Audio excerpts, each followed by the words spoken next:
Stream is good and we're live. All right, good morning, everybody. Thanks for joining the Medicaid Advisory Committee virtual Zoom meeting for November 6th, 2020. We're promptly starting at 10:02. So officially calling the meeting to order. Good morning, everyone. Kimberly McCullough from the Department of Healthcare and Family Services, could you please call the roll of our committee members, please? Sure. Alejandro Claver.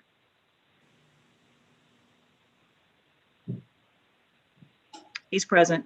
He's on mute. Present, sorry. Please Present. unmute yourself and please verbally acknowledge your presence. Andrea Daines. Dr. Thomas Huggett. Present. Arnie Cantor. Present. Marvin Lindsay. Present. Ann Lundy. Present. Howard Peters. Present. Amber Smock. Here. Kai Teo. Good morning. Yes, here. Nellie Vasquez. Here. Samir Vora. Yeah, Vora present. Dr. Cheryl Whitaker. Present. Deborah Dyer Webster.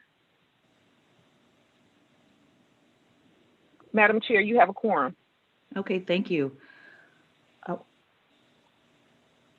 Before we go to the review and approval of the minutes, and I ask the committee to pull those up, please.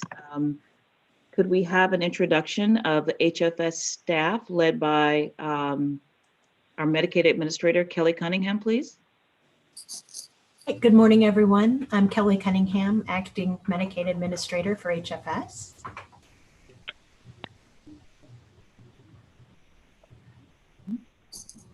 And who do you have on the call? I have Jane Longo, just looking across the screen, Dr. Arvind Goyal, Melissa Black, Laura Phelan, Tracy Keene, Robert Mendonza, Don Wells, Lisa Gregory, Patrick Lindstrom,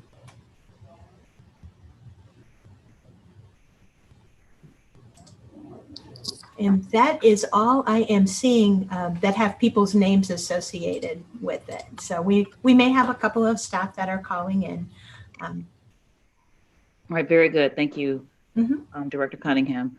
So for the committee, if you could take a look at the committee minutes, you received those in time for review. Are there any questions regarding the minutes? Madam Chairman, will you accept the motion for approval? I will. Do I hear a second?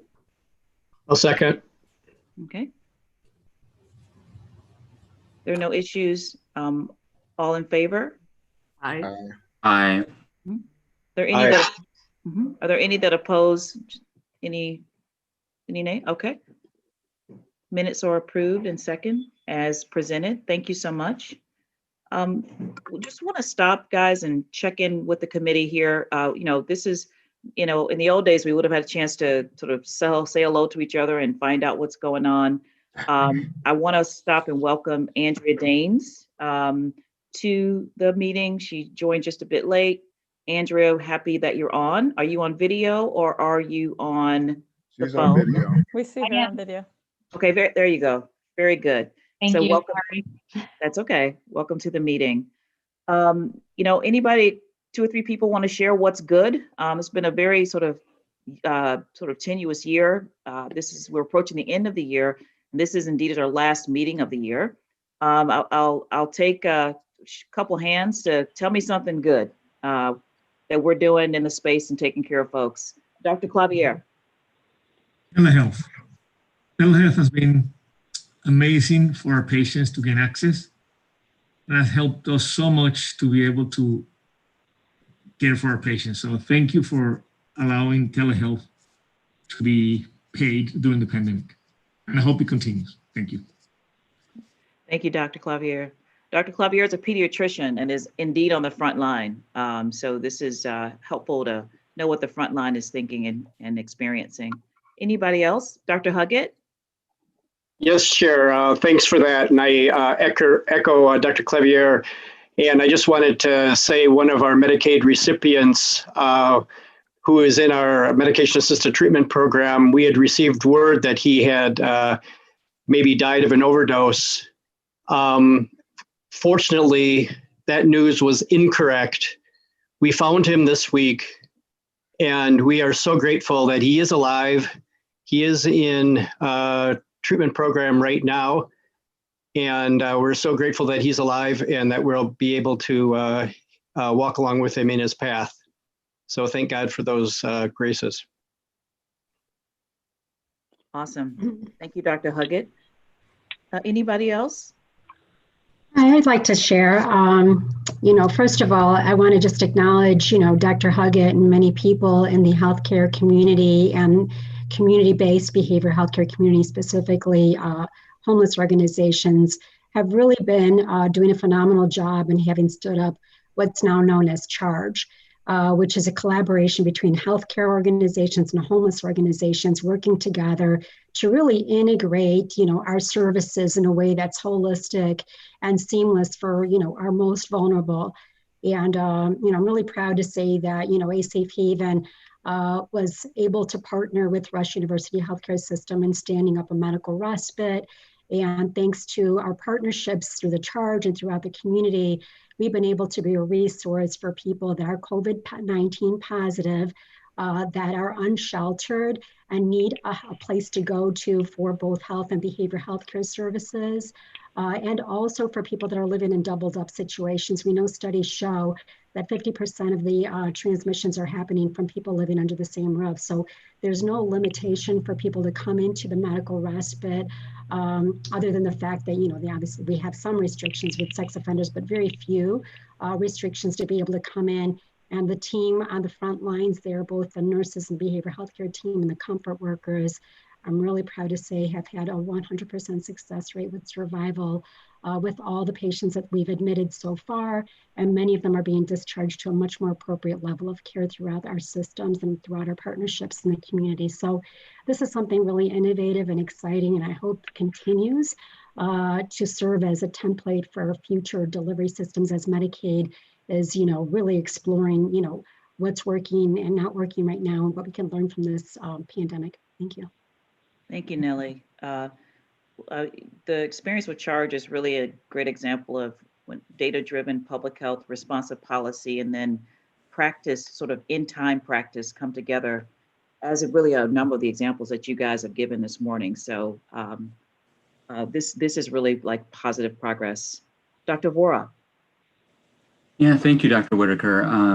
As Dr. Clavier said, I think things that has been so exciting is just the innovation as we've been trying to think through different models of care, both in my clinical practice, but also in our SIU School of Medicine Department of Population Science and Policy. We've been engaging in a number of conversations in kind of even our rural areas of how they've tried to expand and think about telecare beyond telehealth, the innovative nature of use those models with limited geography.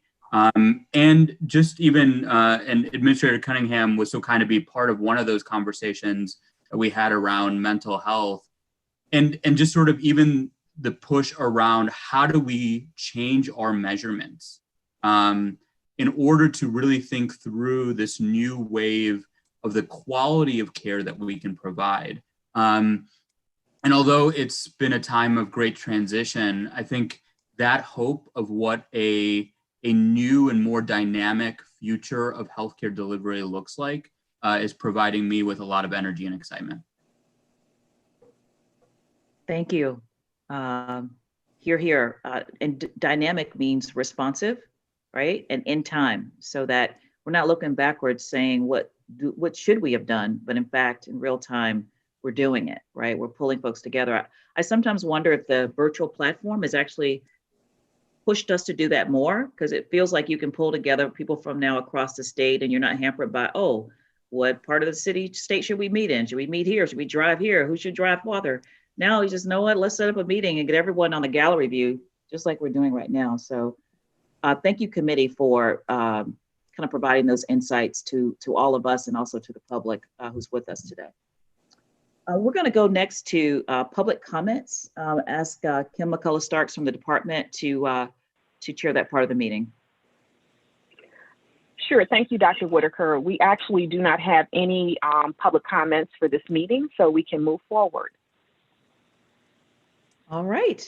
Well, we have a little bit more time. If anyone else from the committee would like to weigh in on something that's good or something they want to share, let's take that time. Ann Lundy from Access. Sure. Thank you. And again, greetings to all of you. Just want to share that, we've got a lot of gratitude at Access. So we've been able, to have adequate PPE for our team members. And throughout the 35 health centers, we're seeing now a little over 2,500 patients a day. And while doing that, we've been able to keep everyone safe with, wearing a mask works and our infection control procedures too. And so we're thankful for that. It's in some type of combination of in-person and tele and video health, but it's very, very obvious to us that the communities, they need us, they need good care, and they are starving for it. So we're grateful that we've been able to carry that out. Thank you, Ann. I know that Access was one of the first kind of community testing sites here in the south side of the Chicago. Yes. And how many sites do you guys have up and running? We have 5 COVID-19 testing sites, and we opted to do indoor testing sites. We were concerned early on about, most of our patients not really having cars for transportation, and we are busy. We're doing about 1,700 COVID-19 tests a week. And so far, we've been able to keep to nice turnaround times, 24 to 48 hours. But lots and lots of demand for the testing right now.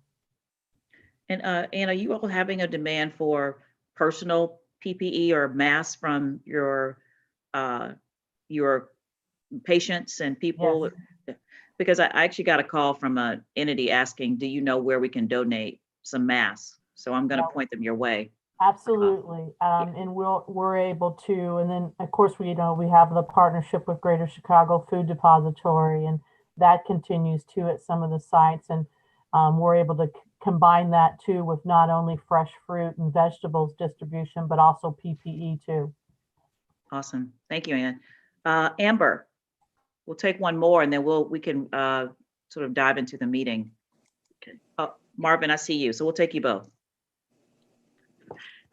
So this is Amber speaking. One thing that I would like to report that I think is pretty good is at the last MAC meeting, there was some mention of the CARES line, which is, the emergency mental health responder line that HFS funds.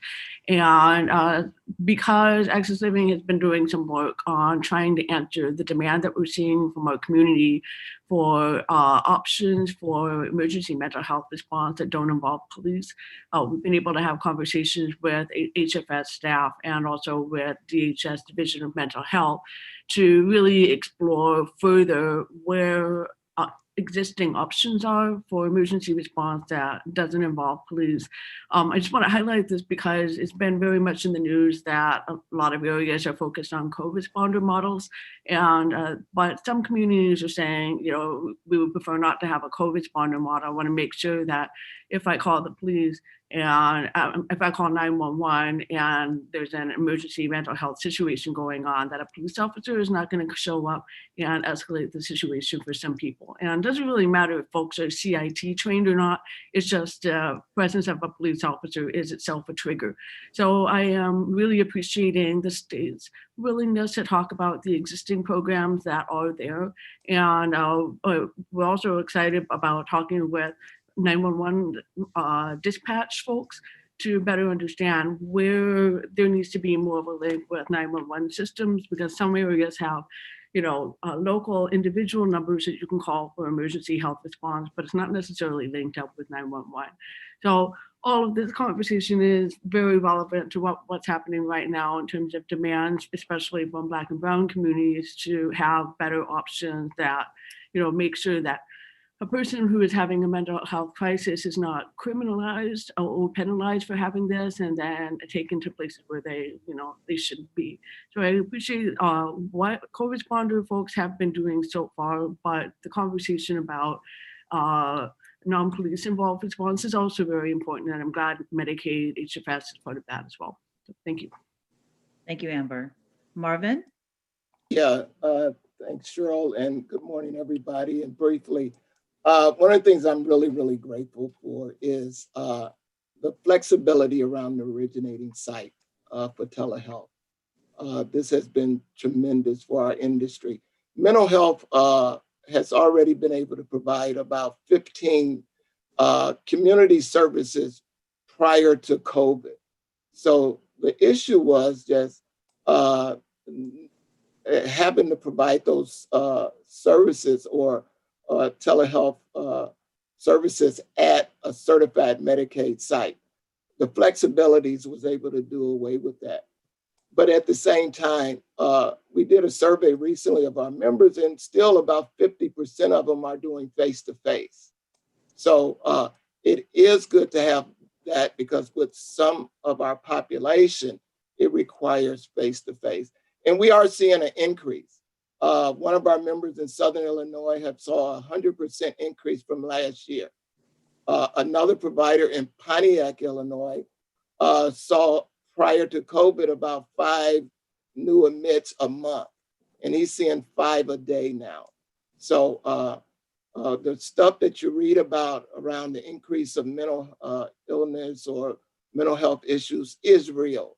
And I think as far as being on this committee and being able to communicate to HFS about this and them having some kind of plan for this is essential. I think, thank you, Marvin. This is an opportunity to talk about what is working so that, we can start, conversations that are needed on further solutions. So this is good. We're going to move now to the Healthcare and Family Services Executive Report.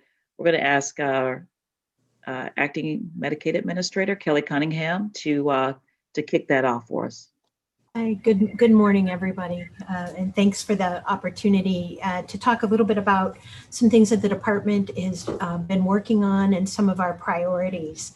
Just as I listen to everyone's words about what they're thankful for and in terms of gratitude, which I think is so important right now.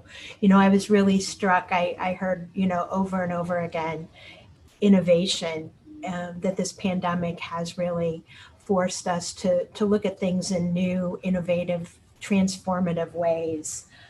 Flexibility in how we deliver services, through telehealth and other mechanisms, really came to the forefront as well. And so I think it's kind of fitting that we're going to kick off the department's update, our executive report, with a transformation proposal that we want to share with all of you as members of our Medicaid Advisory Committee. And this is work that's been ongoing actually for a little bit over a year.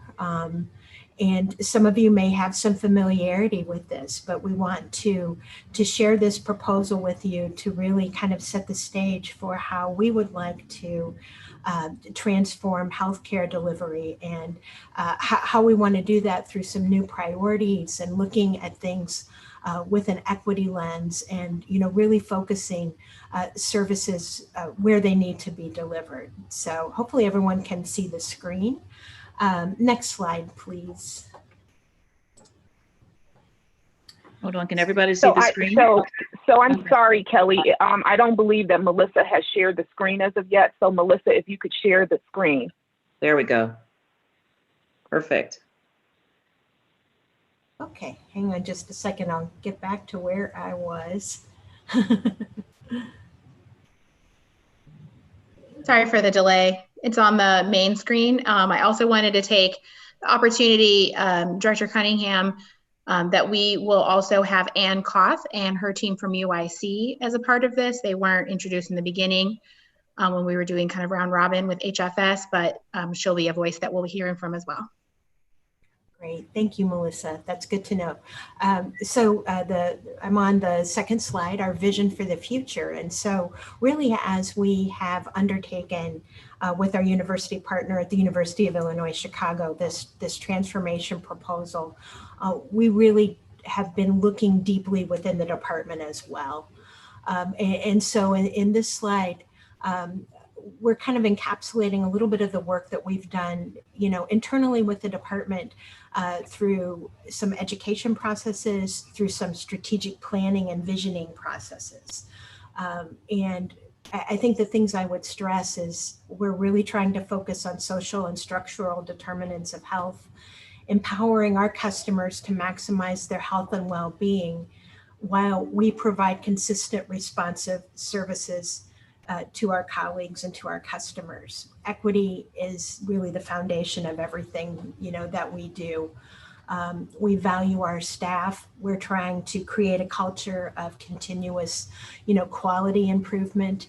And we want to inspire public confidence in how we deliver services and fund services for 3 million Illinoisans. Next slide. Wanted to just touch on some recent investments in the healthcare ecosystem that we've been able to focus on during the time of this pandemic. And I'm going to touch maybe a little bit more on this later on in the executive report, but the first round of payments to our Medicaid providers utilizing federal CARES dollars have gone out. A total of $150 million has been distributed to our providers.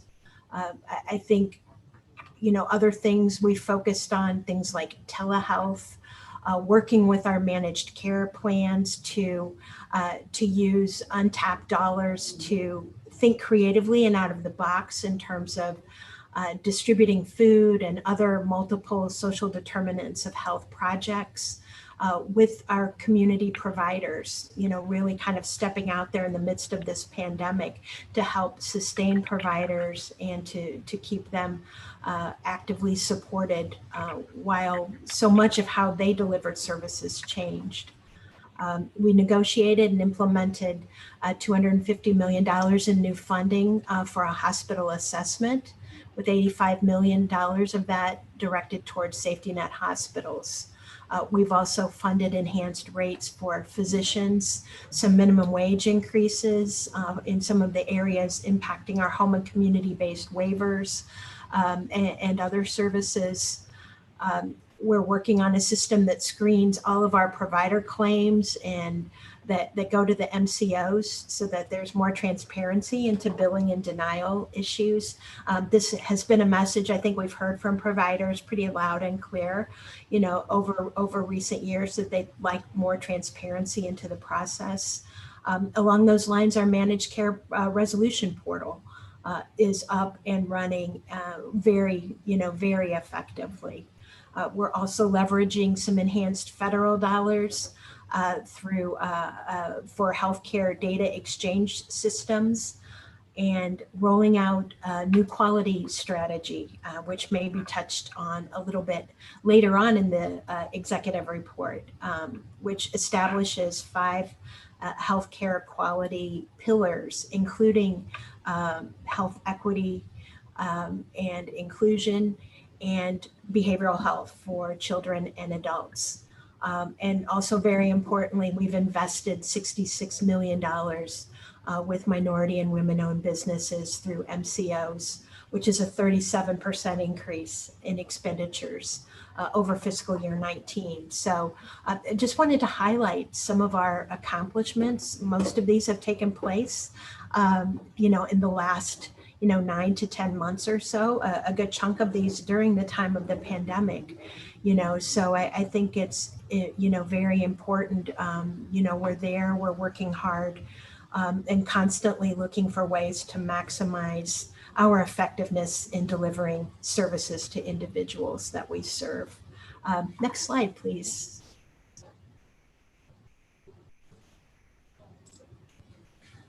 Healthcare transformation, just a definition and how we're looking at it. A person-centered, integrated, equitable, and thorough or dramatic change in the delivery of healthcare at a community level. You know, I really want to stress the importance to us and how you'll see through the remainder of this presentation that we are focusing on delivery of healthcare at a community level. And recognizing that communities are very different and have different needs, and that a one-size-fits-all approach is not going to work. So hopefully you will see that as we continue through the slides. Next slide, please.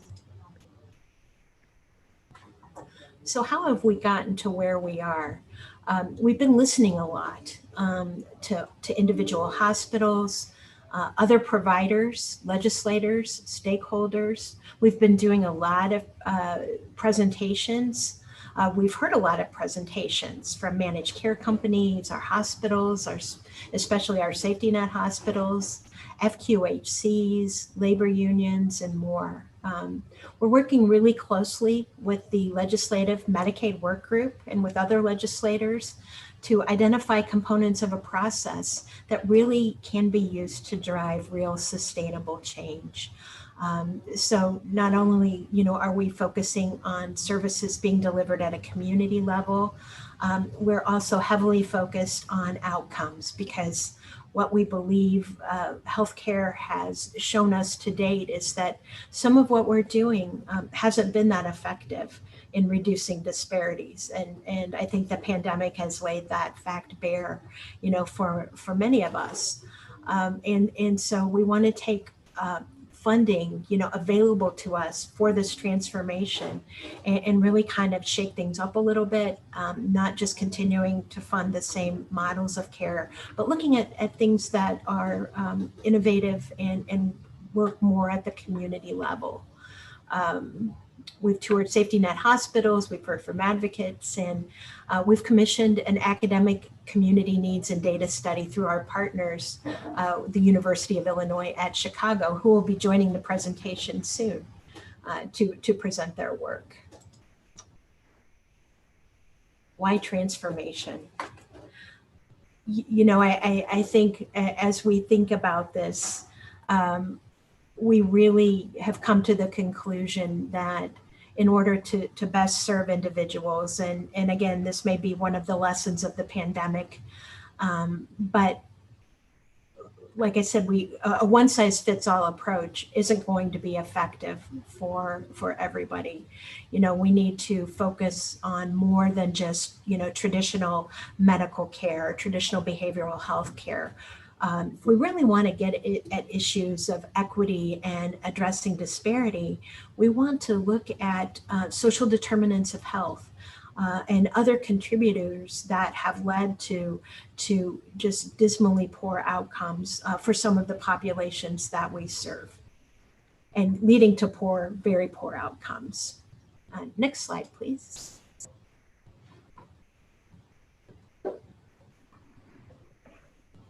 I think this kind of really summarizes, you know, kind of what I've just said. I mean, we believe there's a lack of access to care in many communities, not all, but in many.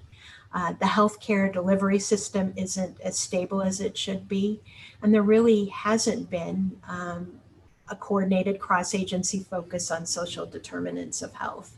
You know, and I can say from a Medicaid perspective and working with other Medicaid agencies, you know, across the country, an emphasis on social determinants of health is really critical.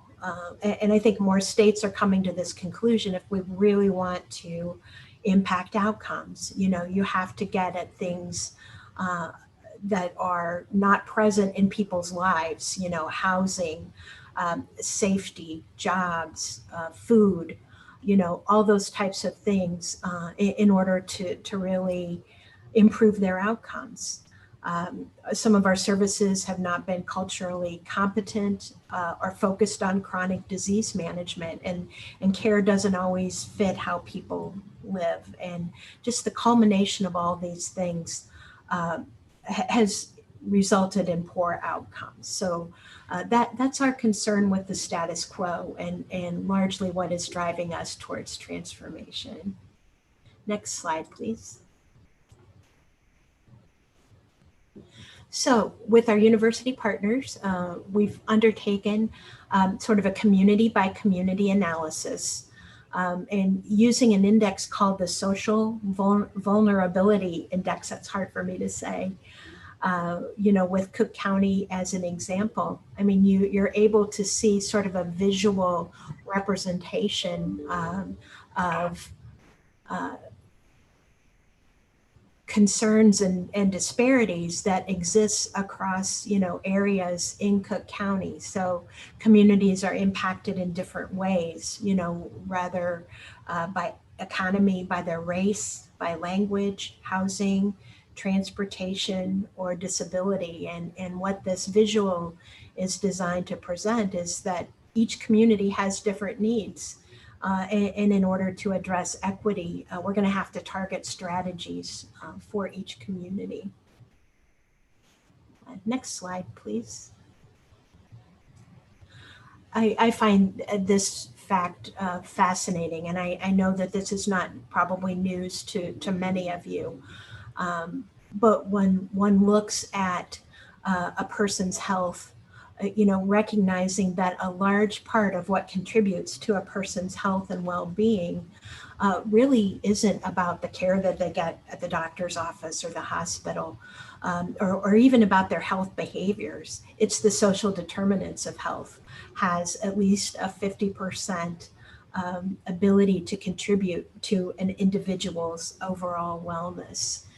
Those social determinants include things like economic stability, education, housing, transportation, food, social support networks, environmental quality.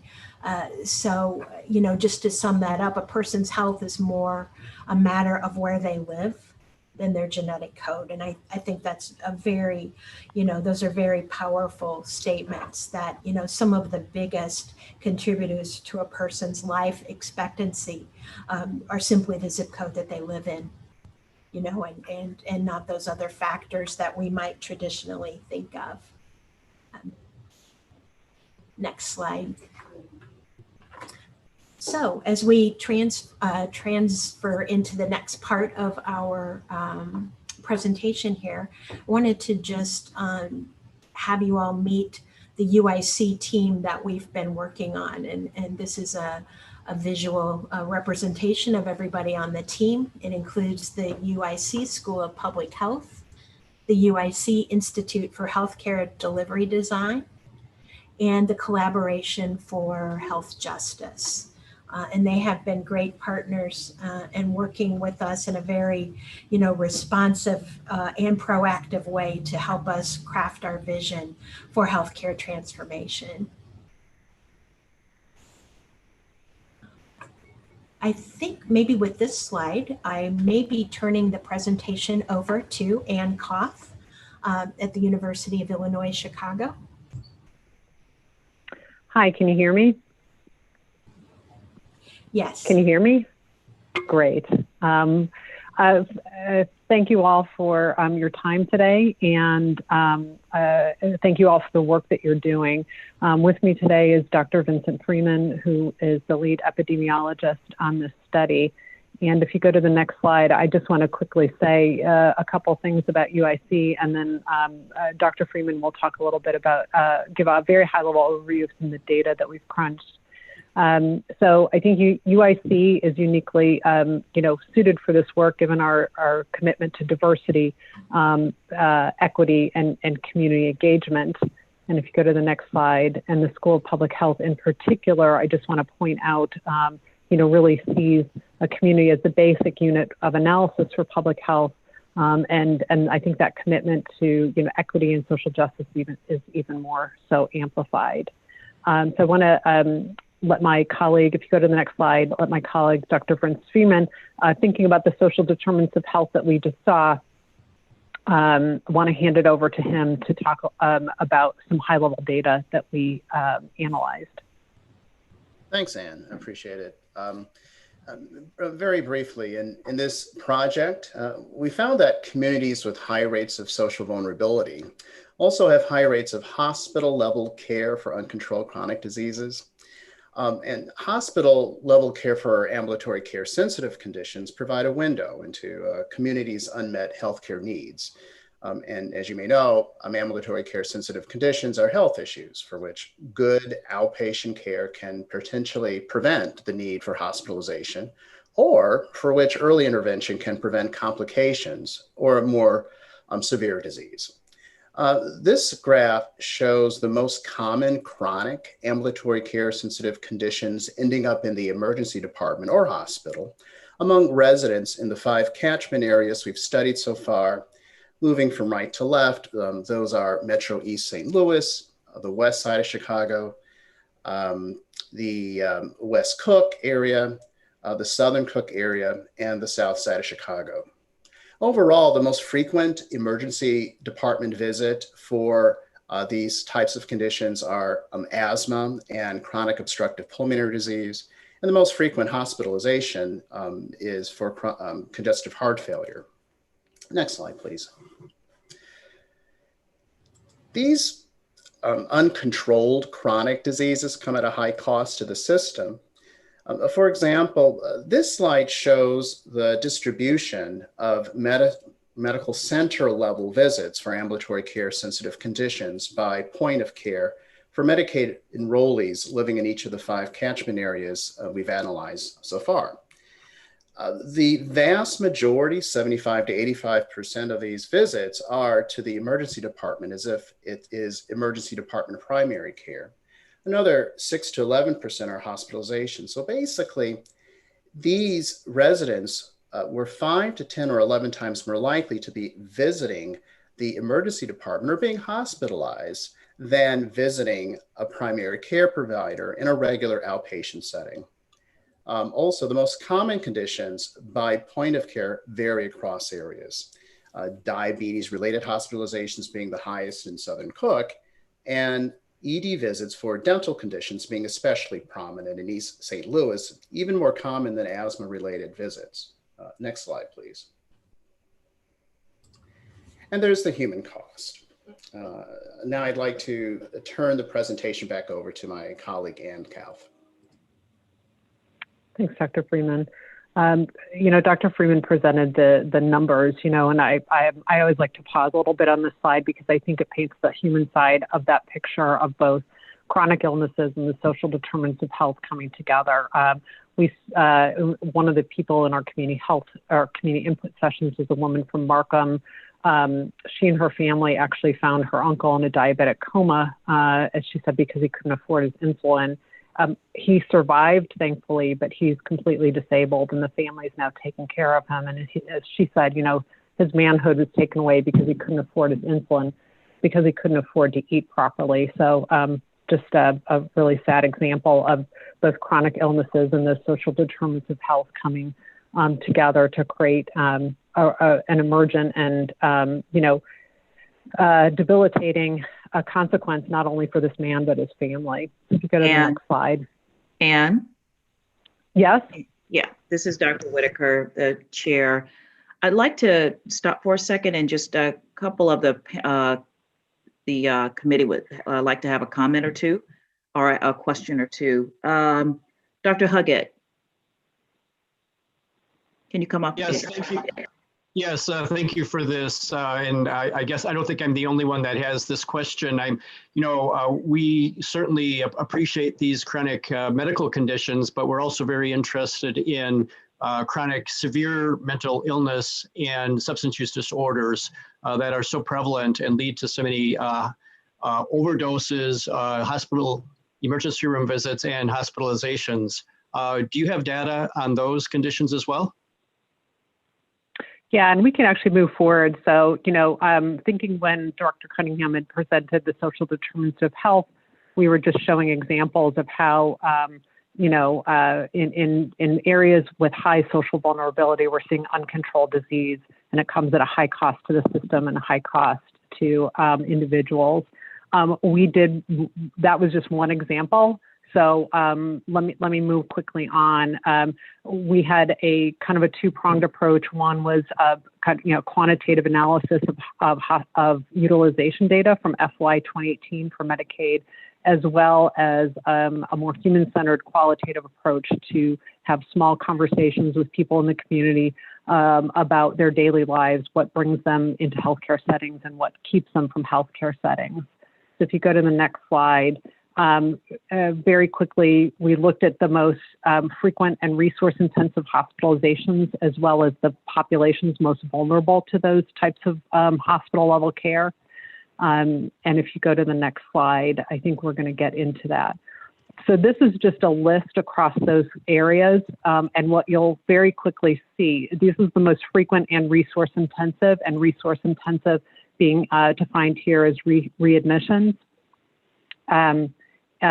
Across all areas, you're going to see three common groups. In the blue is mental illnesses, in particular bipolar, depression, and schizophrenia.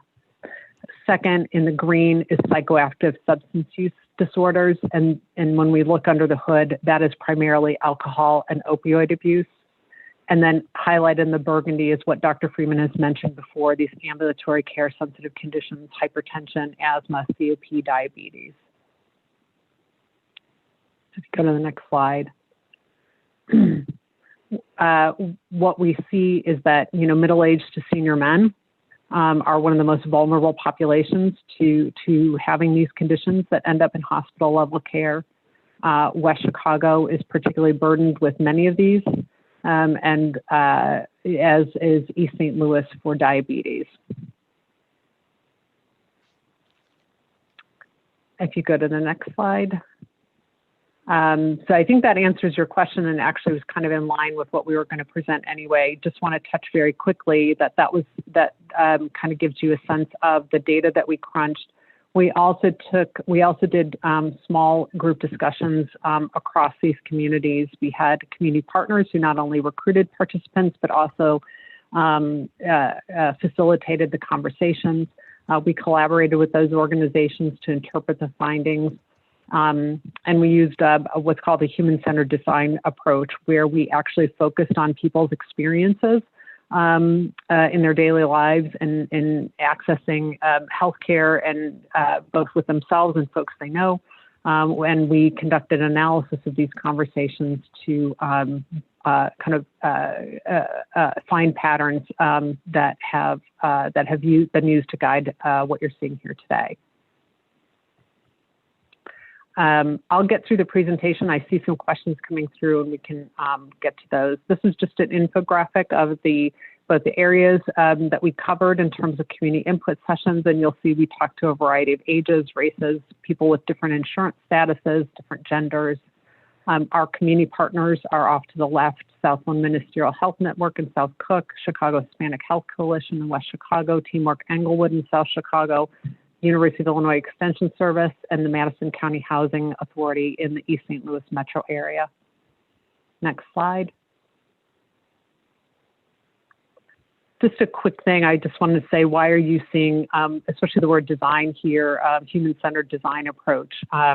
Human-centered design is being used, across products and services and in policy-making bodies to really make sure that experiences fit people. So we wanted to take that lens when we talk to people about their experience of health and health care, because I think we're all here for the same goal, wanting to help, wanting healthcare to actually work for people, wanting it to fit what they need. If you go to the next slide. When we talk to people in the community about their top health conditions that they themselves have, or what they're seeing in their friends and family and what they're concerned about, really the community input findings echoed what we were seeing in the data, as you see by this word cloud. Go ahead to the next slide. We heard stories about, historic, logistic, economic, cultural barriers to healthcare. But the other thing we heard was a lot of disconnections between the care that people expect and need and the care that they experience. So if you go to the next slide, just quickly, I'll touch on 2 quick stories about that disconnection. This is Barb. She's from the west side of Chicago. She is living with bipolar. She's on Medicaid. She's currently disabled. And she, her psychiatric doctor decided to see adolescents only.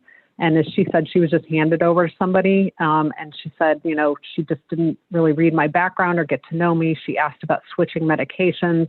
And she said, I was kind of met with an attitude, which is, you're going to take what I tell you to take. And that's what she said. I want to be included in conversations about what I take and what goes into my body. If you go to the next slide, is another man who's a short haul trucker from the East St. Louis area. He went to his doctor because he wanted to try out for the police academy. He's got partial custody of 2 young sons, really struggles to kind of get food on the table that's nutritious and healthy, was wanting help with that. And he said the doctor told him to Google well-balanced diet. And he said, you know, I paid a $30 copay for that. If you go to the next slide, you know, but other people are having very transformative experiences.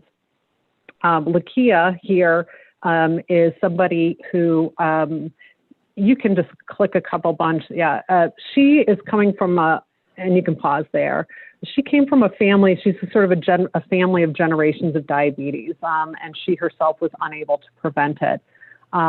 She actually, her diabetes, unbeknownst to her, was out of control. She got pregnant and went to her first OB appointment, was very excited. And the nurse came in and said, wow, your A1C levels are off the chart. I'm surprised you're still able to carry this baby. She did not know her diabetes was out of control, obviously lacked the knowledge about signs and symptoms. She lives in Markham, Illinois, which is a food desert. And also she grew up there. She said everybody used to know each other and help each other out. It's not like that anymore. So really the economic and social fabric of that community has deteriorated. She's been working, you know, with doctors and trying to control her diabetes. And she said, you know, basically I would show up, they would just give me a prescription and that's it. And she really lacked intimate knowledge of the best, you know, nutrition and physical activity habits that would help her control her diabetes. If you go to the next slide. She has actually found a doctor, and you can pause there, that is really, that is a partner, that they're collaborating together, a doctor who's really treating her diabetes holistically. And as she says, we have a goal. We are working on a goal to get me off all medications. She has hooked Lakia up with a nutritionist. The nutritionist is working with her both on nutrition and physical activity and has also introduced her to meditation and mindfulness. Lakia is lucky enough to have social support. She has a niece who's an athlete who's helping her stay on track with physical activity. She also found a Facebook group of women who are all trying to change their eating habits. Ultimately, you know, her daughter is now 10, and she's really going to pass these new lifestyle habits down to her daughter and, you know, help prevent diabetes in the next generation. So, you know, Lakia's story is really, you know, inspirational just because she's had such a profound collaboration with this new doctor. And so, you know, just her story alone, you can start to imagine how much healthier communities could be with that more collaborative experience. And you could kind of click through the little thought bubbles here, you know, that, you know, and I'll just touch on a few here, you know, that more collaborative experience with a doctor, access to affordable, healthy foods in your community, year-round places for physical activity, and you know, broader awareness of the signs and symptoms of chronic illnesses, as well as screening for illnesses such as diabetes. Next slide. You know, what we see a big role for transformation, especially with people with these chronic illnesses, is really to transform what people are experiencing often now, which is very transactional based care. As you saw with Barb, she got, quote, handed over to somebody, to more relationship based care. And we know that there's a lot of those models out there that are existing, such as health homes and care coordination. If you go to the next slide. But I think, the message here, and I think all of you know, is that no one healthcare system can really take care of everyone's needs. There really needs to be healthcare delivery within the community. And I think our data points to the need for tighter linkages between healthcare systems and the community to provide a more holistic set of delivery services, really just delivery in the community. And we see that we see that if you can invest in those community clinic linkages that address both healthcare, and social determinants of health, that's one way of doing it. Promoting that relationship-based care for people, especially those who have chronic illnesses, and I'm including in that, mental illness and substance use disorders. Building the capacity both for those community clinic linkages and for that relationship-based care. Engaging people in care. We know people are coming to the ED in the hospital, and that's certainly the first area where you can start engaging people longer term. Then there's the whole other side of the coin, which is engaging people who may be having these chronic conditions brewing who are not engaging in care. And then continuously reducing and or eliminating the barriers to care. If you go to the next click, one thing we also heard was sort of a latent mistrust in the healthcare system. We think that if we build these stronger community clinic linkages, a lot could be done to restore that trust, and that in and of itself, we think you'd see a bump in engagement. Just some examples of tighter community and clinic linkages is this example out of Philadelphia, where different members of community-based organizations were trained up to become coaches to implement this thing called an individualized management patient-centered targets that supported people post-discharge for those who had 2 or more chronic illnesses. They, helped them get access to different social supports they needed. They helped them navigate their appointments, helped them understand where and how to get prescriptions they needed, and ultimately were coaches to achieve those goals. And here in Philadelphia, in this area, they saw reduced hospitalizations and improved quality of care, self-reported scores. And I know we're going to answer questions. I'll wait to the end. I think you can skip the next 2 slides, and I want to hand it back to HFS. So thank you very much, Anne. What great examples of what the possibilities could be. We really want to change the status quo. We need to reorient the entire system around people and communities. What a novel idea. What a novel idea that we might be able to create innovative and collaborative solutions to meet the needs of individuals and communities. When you think about, the 4 quadrants, if you will, of a person's care, 80% of the impact on an individual's outcomes is all related to health behavior and the social determinants. So we really want to try and reorient the system around that 80% to increase our investment in those areas. We want to think big. We want to solve for the biggest issues for our customers, but we need partners and partnership in order to do things differently. Next slide. And so if you look at this slide, this represents, in the left-hand quadrant, you see 2 young ladies talking.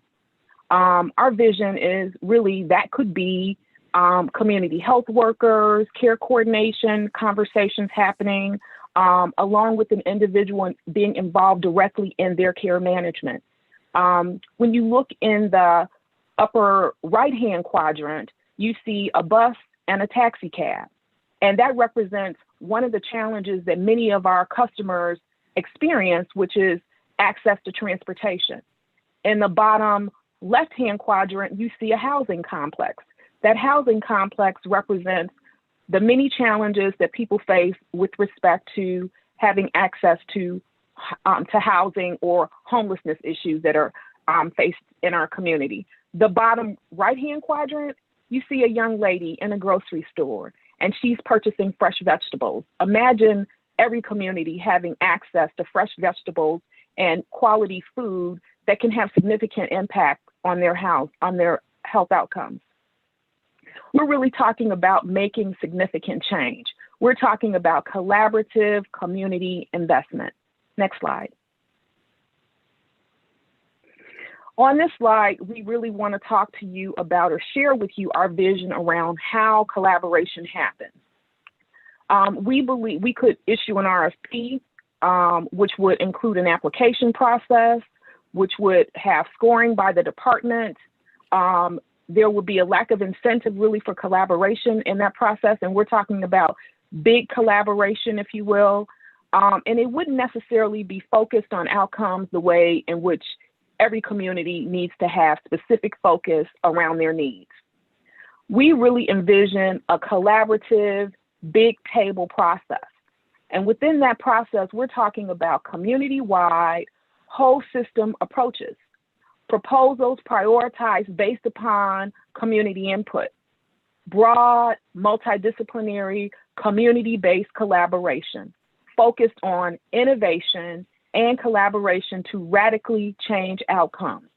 So if you think about it from the perspective of, the next slide, please, the philanthropic community coming together with the business community, as well as social service agencies and community-based organizations, as well as the providers, thinking about attacking or addressing an issue in a community based upon the community's needs. That would be an awesome opportunity for us to have significant impact on outcomes. As you look at this bubble, we're talking about change that reimagines the healthcare delivery system at the community level. It would include community members, the business community, health and hospital systems, holistic offerings, if you will, state agencies, advocates and social service agencies, as well as health clinics and practitioners. Next slide.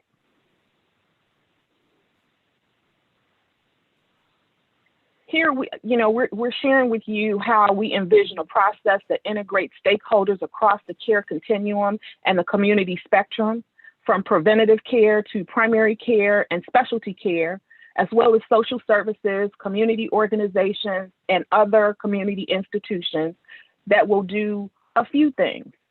One is to stimulate investment in communities with the most need by addressing gaps identified by community stakeholders.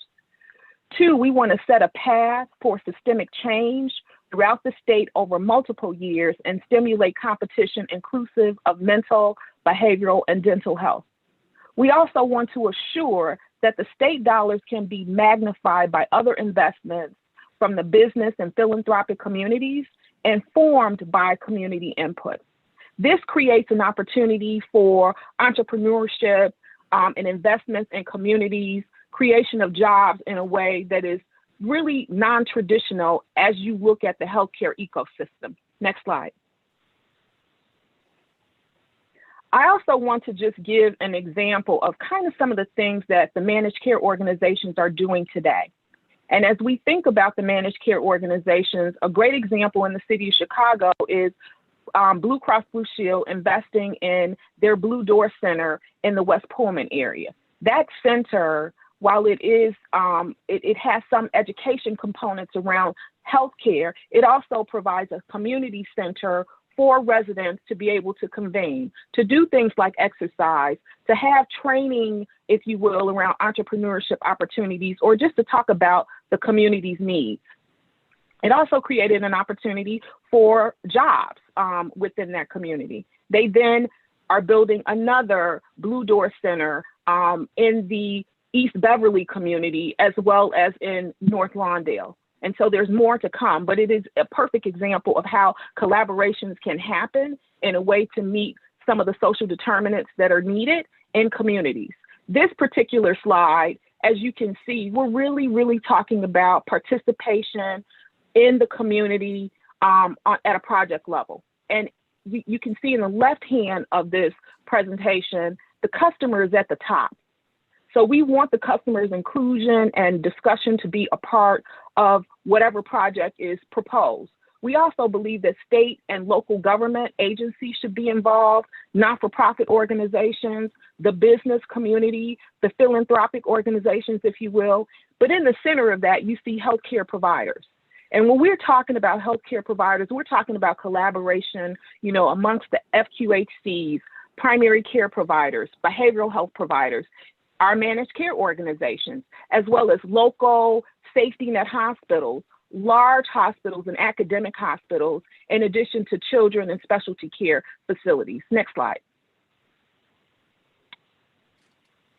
So let's talk about the proposed funding mix.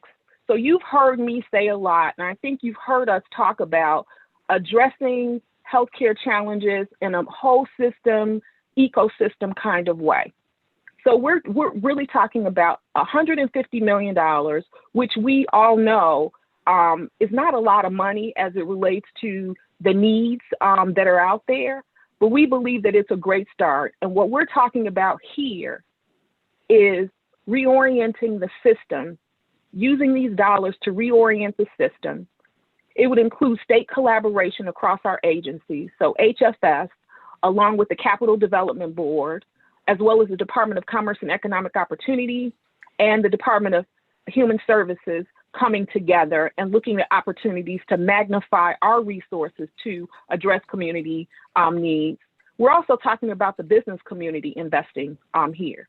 And when we're thinking about the business community, we're thinking that some of the larger academic hospitals will be a part of that equation or would fit squarely into that bucket in terms of our investment. So we will be looking for them to invest as a part of this process as well.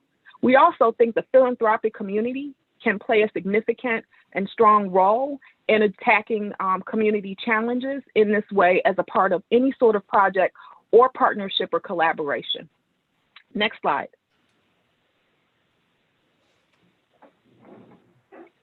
I am now going to turn the presentation back over to Kelly Cunningham.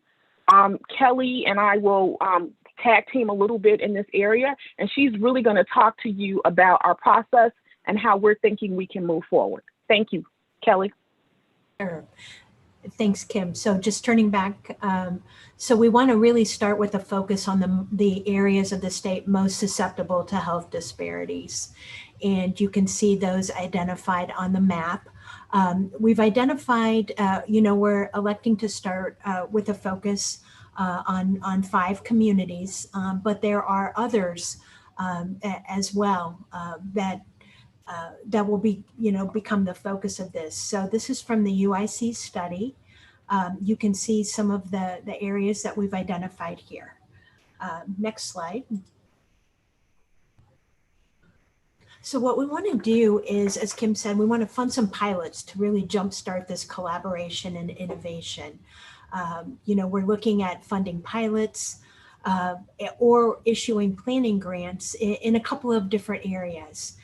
Safety net hospital partnership pilots, critical access or other distressed area partnership pilots, or cross-provider care partnership pilots. And really, in terms of these pilots, the goal has to be reimagining the way that communities are served.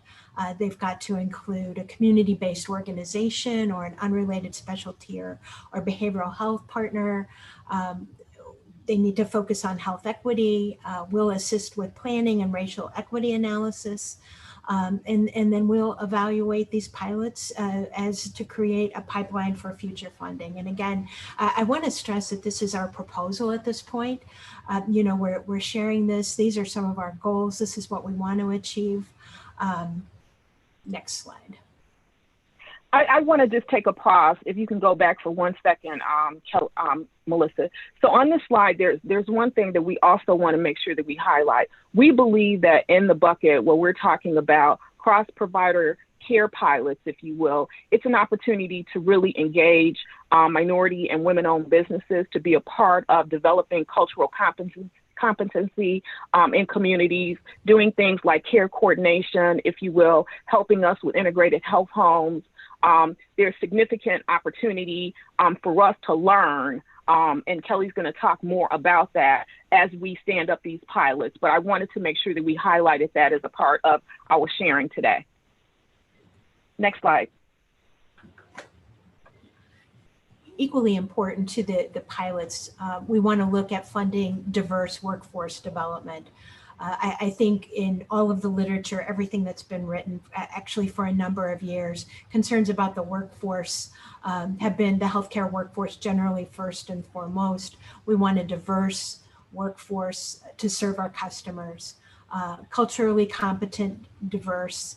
We'll look at mechanisms like loan repayment, recruitment and scholarships for the future, preventative and specialty care as maybe workforce development types, and something that will be sustainable and ongoing annually. Next slide. So we want to create the incentive through these pilots to create large scale transformation. So we want to create a funding schedule for communities. We'll put the criteria in rule. These have to have clear benchmarks and milestones. We want to prioritize projects that are going to include safety net hospitals. They're going to be located in distressed communities. Wouldn't be able to happen without the state that brings in additional funding. So this is kind of our long range goal. 4 to 8 communities funded per year, a maximum of $30 million per year per project. We want to, as Kim said, include a capital process as well, with the goal that these pilots become sustainable. They're sustainable over 4 years, they're transformative, and then we can use funding previously dedicated to the pilots to fund additional pilots. So we create sort of a cycle moving from pilots to larger sustainable transformation projects. So next slide. So as I said, we're going to need to define some of this in law or rules. I think what's important to us too at this point is that, we're looking at $150 million. We want to tie the receipt of money, the continued receipt of money, to results for people. So we're going to need some standards that are going to have to be identified and created. We want to use the UIC data to help design these projects. We want transparency, and we want to get awards out as quickly as possible after approval. So we're looking at a pretty fast turnaround with this. We want to begin some procurement and hiring activities. And I think those things are all important, but they wouldn't be important if we weren't learning from the process as it moves along. So we want to focus on outcomes. We want to create things like learning collaboratives. We want to figure out the best way to measure success, to measure these outcomes. And we want to have identified goals, metrics, and milestones as part of this. Next slide. And every pilot, that's approved, we absolutely want there to be transparency. So the baseline metrics and the performance metrics across the pilot's performance will be shared virtually, so everyone can see clearly that there is impact occurring as a result of this investment. So just to kind of recap how we'd like to implement this, we'd be looking at creating some legislation to establish a framework for the process and to give us authority to spend this money. We want to procure expert consultation to help us work with the collaborating communities to be effective through these pilots and how to create pilots that are really going to make a difference. We want to get the funding out to communities so that they can start reimagining their future. Again, as Kim stated too, we want to keep learning from these pilots, so we'll be publishing results. We want to establish criteria for future years and projects. So we don't want this to be a static process. We want these criteria to evolve as we learn more about the health needs of our communities and their priorities. So we want also an ongoing evaluation to be conducted as part of the pilot project. And that is our last formal slide on this transformation process and proposal that we are envisioning. So I think, I don't know if we want to turn it over to questions now, that might, or if we want to, you know, what the best way is to proceed. Well, Kelly, this is Cheryl. Thank you for that. It's a very robust presentation. In fact, very bold. I love bold plans, right? Make no small plans. The committee was very active on the chat. So I know that, you know, we've got now less than an hour left, and you do have a number of things that we definitely want to hear about from your report. So why don't we take about 3 questions from the committee, if you could try to be focused, and then at the end, if we have more time, we can come back to them. I know that Kim has been monitoring the chat and is probably going to grab those questions, Kim, and then we can also come, you know, they can also get back to us kind of later, right, and email us answers. So let's grab a couple. Let me start with Amber. Amber, you had some concerns. I want to make sure that you are heard. Amber, where are you? There you go. Amber, can you come off mute, please? Yes, hi, this is Amber. So I think I have a question that applies for both HFS and UIC. As people have been discussing social determinants of health, I've noted that accessibility has not been raised in terms of disability accessibility as applying across all social determinants of health, really to the extent that it is its own social determinant of health. And when we're talking about disability accessibility, we're talking about things like not just our facilities up to ADA standards of compliance, but also is online material up to website content, like web content accessibility guidance standards. So that's WCAG. So, and when people are looking at making investments in communities, you know, do the RFPs contain requests for show us what your internal plan is for meeting reasonable accommodation requests? I mean, really internally, grantees ought to be able to tell you what procedure it is that they follow when they receive a reasonable accommodation request from somebody who's seeking healthcare. So that being able to have the accessibility plan on hand, being able to demonstrate that they have an audit of whether facilities are accessible and whether or not the website, web or internet, you know, options for healthcare are accessible is something that should be incentivized in the framework. You know, so grantees that are able to do this really well, they should get, you know, money. But at the same time, I would also urge HFS in particular to consider, you know, grantees that are saying, we'd really like some help doing this. We don't know what you're talking about, and we'd really like to figure out how to do that better. If there is a way to make sure to invest in that, it's really important. And I just want to say that I noticed that there was a slide that talked about the demographic data. And if you saw the disability data versus the socioeconomic data, I mean, that was nearly one and the same, right? So, but if you also notice, it means that not only Black and Brown communities, at least in the sample that you showed us, Black and Brown communities are being impacted, but it's disabled Black and Brown people that are having the most trouble, right? And so if there isn't a clear and obvious statement of accessibility, we welcome you, you know, bring you in. I mean, that would really help break down some of the access to healthcare issue that a lot of people face. So I just want to offer those suggestions. I thought the presentation was very helpful and well organized. So I thank you for that. Thank you so much, Amber. I've noted your comments, and so we will absolutely take that back. Thank you so very much. Okay. I think Dr. Vorog had to drop off. Did anyone else anyone miss one more comment then, and we can move on? People may have, I believe some folks are going to reserve theirs towards the end, but Marvin, why don't you go ahead and then let that be the last one, and let's finish up the HFS report. Okay, well, thank you. And thank you, Kelly and UIC for the presentation. I was excited about it, to be honest, because some of the work that you talked about is being done. It's a new innovative model, and I believe you heard about it, is the Illinois Health Practice Alliance. And they're doing a lot of what you talked about. The Illinois Health Practice Alliance is a network of 100 behavioral health care providers across the state.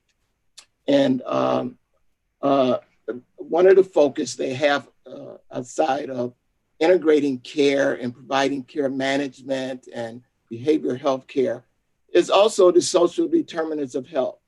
On their care management platform, they have a program that looks at and address social determinants of health. And so this has been active for the last few years. And so it's good to see that the state is also moved. I don't think you had to go to Philadelphia. You could have came right here in Illinois and seen that too. So we appreciate that. Yeah, thank you for that. But also, it talked a lot about the chronic physical health, but the data was showing behavioral health care as the top tier. So I'm confused about why such the focus on which is, I mean, those chronic physical health issues are important in underserved communities, but also behavioral health care is always at the top in readmissions and things like that. So I'm confused about why you decided to go with one and not both. I can address that, and I think it's more of a communication issue in that, we had brought up the social determinants of health and talked about how inequities amplify that. And so then we jumped into some data around ambulatory care sensitive conditions to kind of show that. I think so this is where, I'll take this as a communication change when we present next. I think the key slides really were when we look at both frequency and resource intensiveness of hospital level care that's, preventable before it gets to hospital level care. Certainly what you see are mental illness topping the charts, bipolar disorder, depression, and schizophrenia. And then second to that is the substance use disorders. So again, I think it's more of a communication takeaway on our side rather than a true, we weren't trying to communicate that ambulatory care sensitive conditions, those physical conditions, were in some ways more pressing than those others. So does that answer your question? Yes, Ann, yes, thank you. So, and Marvin, I just want to kind of echo, as people who live, it's the way we talk about it and think about it, right? But fact, your patients have diabetes, high blood pressure, heart failure, kidney disease. And so someone in the chat wrote about the need to integrate these two and be sure that we're caring for that whole person. And I can tell you in the practice of medicine that even now, I don't think we're doing that enough, right? So that we tend to think about it differently, but in fact, those people you're talking about, they're probably ones that are leading the charts with those conditions. And so a lot of times in the messaging, it doesn't show up. And then, from my experience in the field, the last 5 years, real deep with Medicaid, neither provider is really thinking about the other thing. People are doing their thing here and then medical's over here, and they really need to be working together, particularly, a lot of those medicines interact, et cetera. So guys, this has been a super robust discussion. And we're going to try not to go over again, but this is good stuff. And I want to thank Director Cunningham for you bringing this to us today. That this was exceeded my expectations for the level of depth and discovery here that you guys went about to come to kind of a new plan forward. So we've got to. So Dr. Whitaker, I just want. Yes. I just want to acknowledge that we have some viewers on the virtual stream, and they have a few comments. And I just want to read a couple of them so that we can acknowledge that we are seeing them and that we will be responsive to the comments that are being shared. One of the questions is, will there be complementary investments in housing and DHS programs, community re-entry programs with respect to the criminal justice system? And so this, again, is an opportunity for significant collaboration across all state agencies to really address the needs that the communities feel are a priority for them. I'll just read one more. And it says, it would be very important to connect with the efforts of local health departments, including the Chicago Department of Public Health, and that's well received. Thank you so much for that comment. And the last comment was, how does HFS plan to regain trust in the provider community in order to ensure robust participation? And that is absolutely, something that we have to include as we move forward in trying to really, implement this very robust idea of how we can move forward with respect to transformation. So thank you so much, Dr. Whitaker. I wanted to make sure that we had an opportunity to address some of the comments that are being shared in the virtual chat. No, thank you for monitoring that. We appreciate it. We appreciate the public and their high level of engagement this morning. The next on the agenda, Kelly, I'll let you drive that. I know I've got COVID-19 update listed, but please proceed as you would. Sure. So just a brief update on our COVID-19 response and what I wanted to focus on today. And I know probably all of you, recognize we continue to put out updated provider notices and share information with our provider community about our responses to COVID-19. I wanted to highlight today just the CARES Act and some work we've done with a partner that we procured over the summer, Ernst & Young, an accounting firm. They now call themselves EY, so I may say EY for short.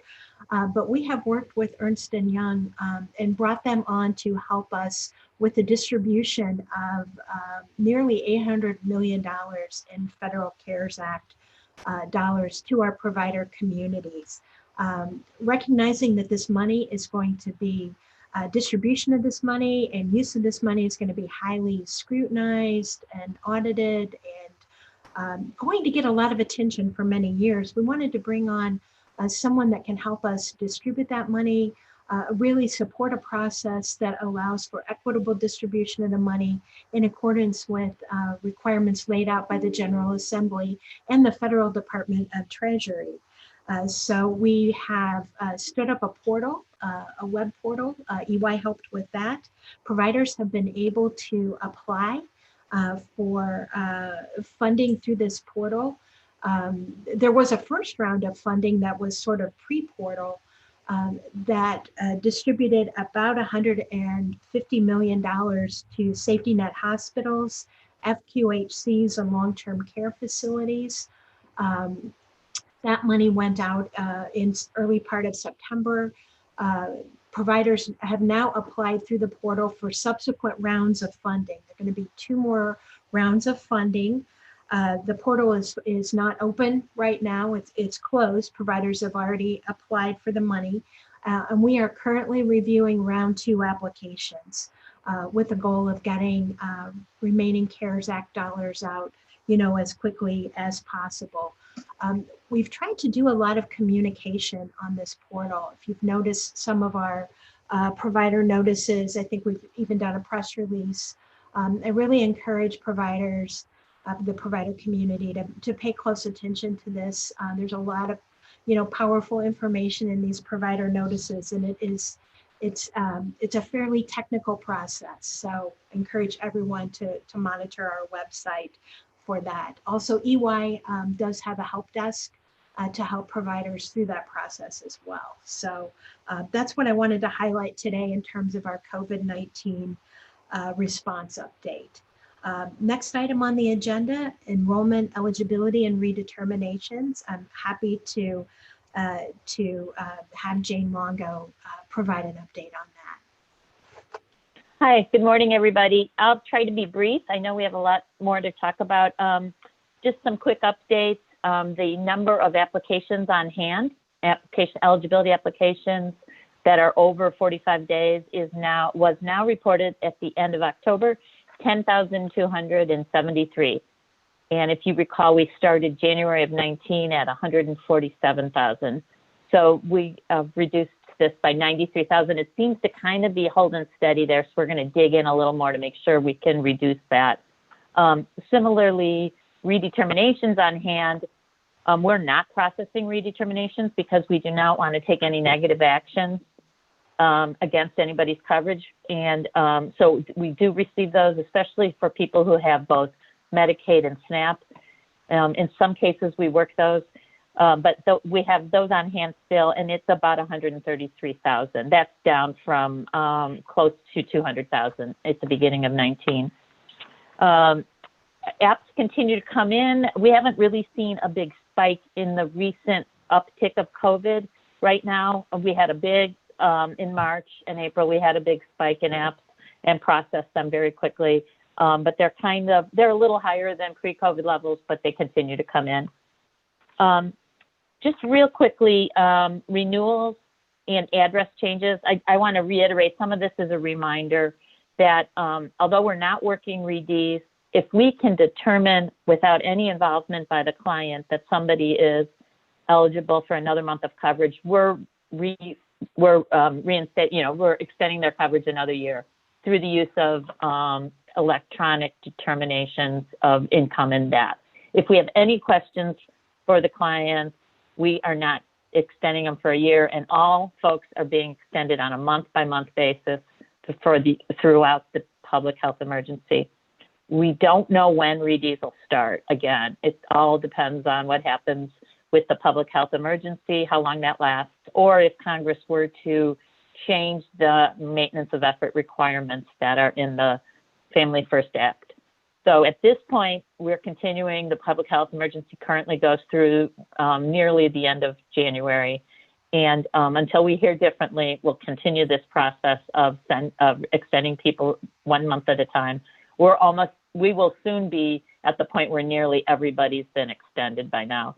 The other thing that I wanted to say is when the public health emergency ends, we expect the feds to release requirements for how we transition from not doing REDs, how quickly they'll expect us to pick up the RED pace. We're asking for more time, 6 months or more, so that we don't have everybody all at once, because that would be kind of a big rush. And one key part of this is that we want to make sure we're processing address changes so that when we do send out and redetermination forms, again, we're using the best address. And sometimes we've had problems getting address changes in our system. There's some barriers in our system. So we're working on that. The marketplace, the federal marketplace is open. Open enrollment started November 1st. It goes through December 15th. That will increase the number of applications we get into AID for Medicaid. If people are found in the marketplace eligibility system to not be eligible, if they look like Medicaid, those applications are forwarded to us. Also, if anybody needs any more information on applying for marketplace, go getcoveredillinois.gov is the place to go, and there's help to apply, free help with applications. We have set up, in order to try to maintain our progress on apps, we're setting up a process for processing that influx of marketplace apps that AID will get. And DHS has set up a team of nearly 40 people, eligibility assistants, who will be taking those apps, getting them in. And in many cases, there are duplicates, kind of working them quickly, and hopefully we won't have too many pending. We'll probably see a growth in pending, but we hope to keep it minimal.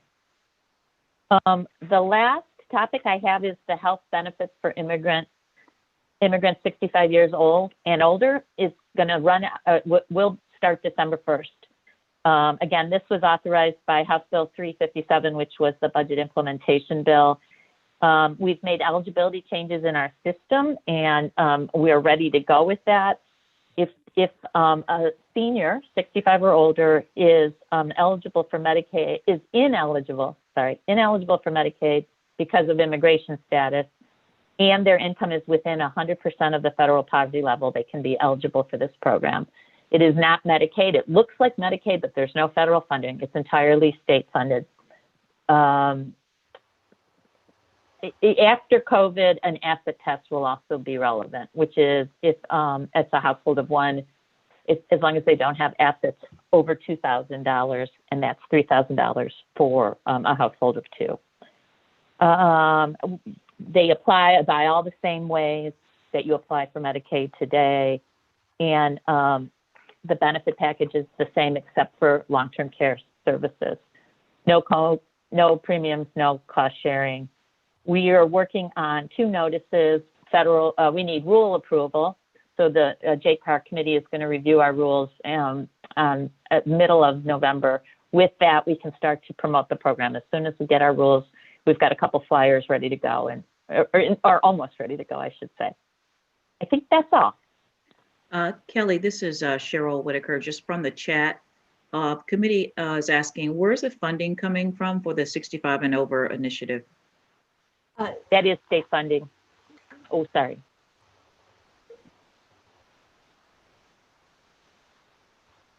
From the state, from the state. So there's no federal match on these dollars. It's strictly state funding. That's correct. That's right. Okay, thank you. All right. I'll move on. Really good, really good news there. Does anyone have any other questions? There'll be no readies, so we'll continue through the public health emergency. Nobody's dropping off, so it's a very positive thing.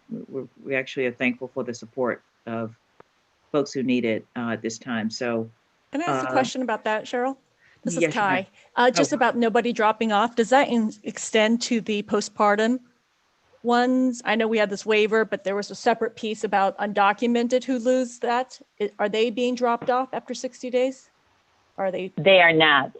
Although the feds have asked us, they have told us that federal funding will stop. We told them we are working on system changes to stop that. We don't want to stop the coverage. We want to continue it. So at this point, they're continuing. We have we've got to figure that out, the state funding of that. But at this point, they're not losing coverage. Thanks. The feds have told us several groups of CHIP people, the Children's Health Insurance Program, including the pregnant women that are covered by that, are not eligible for the MOE. Okay, thank you. Dr. Huggett? Jane, just a quick question regarding redetermination and the department. We're kind of doing a natural experiment now by having this redetermination suspended. I'm wondering if the department is actually studying this and seeing what we can do moving forward, because redetermination has really been a hindrance for many of our recipients to receive coverage. Is the department studying this natural experiment? Can you talk a little bit more about studying where we lose people anyway, even without redos? Is that what you're thinking? I'm particularly looking at what the costs are for actually doing reads, the costs, the savings in actually doing that, the costs, that recipients are consuming or not consuming, that type of thing. So I see what you mean. I'm looking. That's a good idea. I'm looking at that type of I think that we should look at that type of question since we're in the middle of this. It may be that we will be able to slim down redetermination, for example. So Dr. Huggett, federal approval of that would be needed, but that's a very good, interesting approach, is to look at the costs of extended coverage, and it's always been a hindrance to talk about extended coverage or 12-month continuous eligibility. We could talk about whether we can get some ideas of the costs of that. Happy to talk about that more. That's very interesting. Yep. So it sounds like Doc is making a recommendation. So I am making a recommendation, Chair, because I think that, if we would study that, I think that might give our federal partners some information. And that might be really, really helpful. Thank you. Thank you, Doc. We've got 25 minutes left. I'm going to make a couple of adjustments in the agenda. I'm going to ask that the Public Education Subcommittee report and the Quality Care Subcommittee report be submitted in their written form. And we will hear from Dr. Goyle with an update on the Opioid Use Disorder Withdrawal Management Subcommittee update. But for now, let's continue with Director Cunningham. Sure, and I'll talk as quickly as I can for an update on federal waivers, state plan amendments, and other changes. Wanted to highlight we're applying for a brand new Medicaid authority, a 1915I state plan amendment. We are currently in a public comment period on this now, which expires in just a few days. But I wanted to highlight that what this 1915I state plan amendment does is twofold. It allows us to create some additional services in the children's behavioral health realm to address some requirements that we have through a piece of litigation. And then the other purpose is to take some of the pilot programs, the supportive employment program and the supportive housing services program out of the 1115 waiver that was approved a couple of years ago, and allows us to move that into a state plan and perhaps gives us a little bit of flexibility in terms of how we can get those services kicked off and delivered. So brand new, Illinois has never had a 1915I, so that is posted for public comment. A quick update on the 1115 continuity of care waiver request, and this includes postpartum. The postpartum extension, that waiver is still pending with federal CMS. We don't believe this current administration is going to take action on it based on our verbal conversation with CMS. So that's the update on that waiver. Family planning spa, we've not submitted it yet, but we're looking at a summer 2021 implementation date for a family planning spa. It requires a lot of programming changes to our existing IES. And also some COVID programming as well. So it's not been submitted, but it will be, and we're looking at implementation next summer. We're also right now working internally and with our partners at federal CMS on learning about any spas or waivers that are going to be necessary to cover administration costs for the COVID-19 vaccine. Probably a lot of people have seen this in the news. We're trying to make sure that we can get those administration costs covered and that we've got adequate Medicaid authority to get that done when that vaccine is available. In terms of other home and community-based waivers, we've implemented and then are continuing to implement amendments associated with minimum wage increases and some rate increases that were promulgated by the General Assembly in their spring session. Amendments are submitted and currently under review. We've got our Appendix K still active. There was a revision to it at the end of August. And I'd be happy to share in writing some of what that revision, it allowed for some additional flexibilities, and I'm happy to share that with everybody, probably in writing, because it's a bit of a list. The Appendix K is good through the end of the public health emergency. So we've got a little bit more time there to work through that. Next update I wanted to provide, if I could move right into integrated health homes, Chair. Okay. So based on our work around transformation and the 1915I application, we have elected to slow down integrated health home, rolling that out again. This is probably the third or fourth time we've done this, but we really believe that we want integrated health homes to play a more critical and targeted role within our broader transformation efforts. So we are looking to withdraw our approved state plan amendments, and we will be resubmitting them once we have a little bit better information on the direction we're going. But we're really looking at integrated health homes and some of our other work on our quality front to really complement what we're doing with healthcare transformation or what we're proposing. And, you know, the federal government only gives you so much time to implement a state plan amendment after it's been approved. And with where we stand positioned with transformation and some of our other work, we simply would not have been able to roll out integrated health homes in the most I don't want to say appropriate, but probably in the most efficient and beneficial manner. So we will be withdrawing those, but we will be moving ahead with it. It's going to be a little bit more focused on the adult population, but more work to be done on that front.